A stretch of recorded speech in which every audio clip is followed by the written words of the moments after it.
So for installing your RCA wires for your amp and your sub, I have mine ran up over here, up through this little crack on the side. How to get this top liner down is you want to pull up on your weather stripping all the way along. Might be a little harder for you guys if it's your first time taking it down, but basically what you want to do is push up and pull back. Same thing in the middle, push up, pull back. And then there's one more on the other side, push up and pull back. And then yours probably won't drop down as easy as this. I didn't have my clips actually clicked in, but you want to make sure that yours are. So when you pull it down, these clips are going to stop you. Basically, you can just pinch them and pull them down, and it should pop off. If you do just push it down, these clips will most likely just either stay like clipped in up here, or they'll like fall down on the side. You can just take it, push it back in, should be fine. Now, this is my high-low converter, the SNI 35, and then this is my factory sub. I went ahead and just left it installed because there's really no need to uninstall it in case I ever want to revert back. But as you can see, there's a green and a black wire right here, and on the other side, a green and a black wire right over there. What I did was I basically spliced them into one connection and then into my high-low converter. So green and green, black and black, and then to my high-low converter over here. Now this is just an extra ground. Mine said he didn't need to use it with this one, so I just didn't use it. It's fine. It hasn't given me any issues since I've installed it, so not that big of an issue. Now RCA is going out, pretty like self-explanatory. Just plug them in here. I ran mine down this little 90 bend over here, where it bends over, and then down to my amp. And then on my amp, directly into the inputs, you can tune your gain and your, your frequency.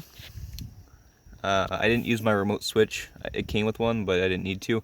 What I did basically was I pretty much turned my gain all the way up. I don't know if you can really see that. I turned it all the way up, and then I manage it with the car's system, the car's stereo. It works pretty well. You just can adjust your bass inside there. But once you get that all done, you can just basically leave it hanging. I haven't had any issues like this. Push it back up, you'll hear it click. Same thing with this side, push back up, and you hear it click. And then push up on the tab, drop it down, push it up, drop it down, push it up, drop it down, and then put your weather stripping back down over it.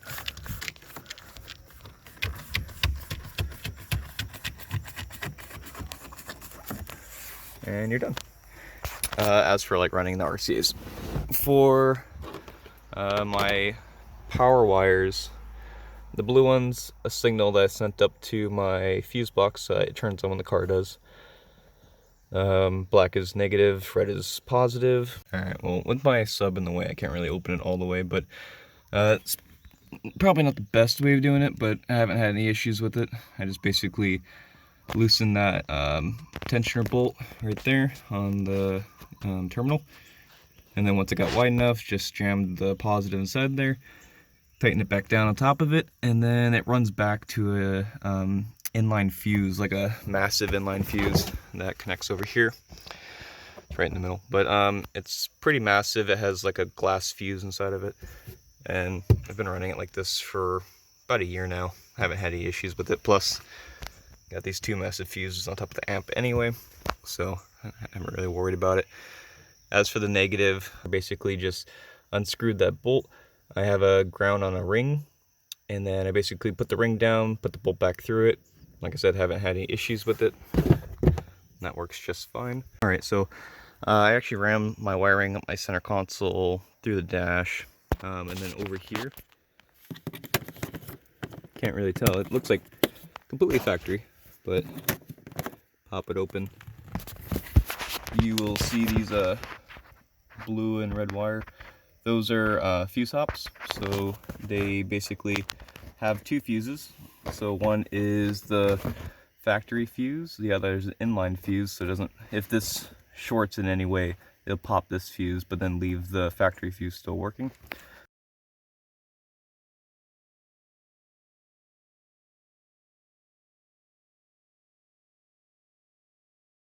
so I recommend if you're using an aftermarket amp and subsystem, use it while the vehicle's on, just so you don't accidentally kill your battery. But so the way I manage mine is I just go into this menu, settings, audio, and then you can go down to like your bass, and then you can just adjust your bass right here.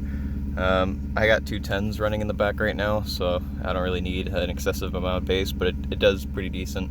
I'm actually running at negative right now, but like I said, it does pretty decent. If you want more bass, then you can turn it up, but I feel it's a bit excessive sometimes.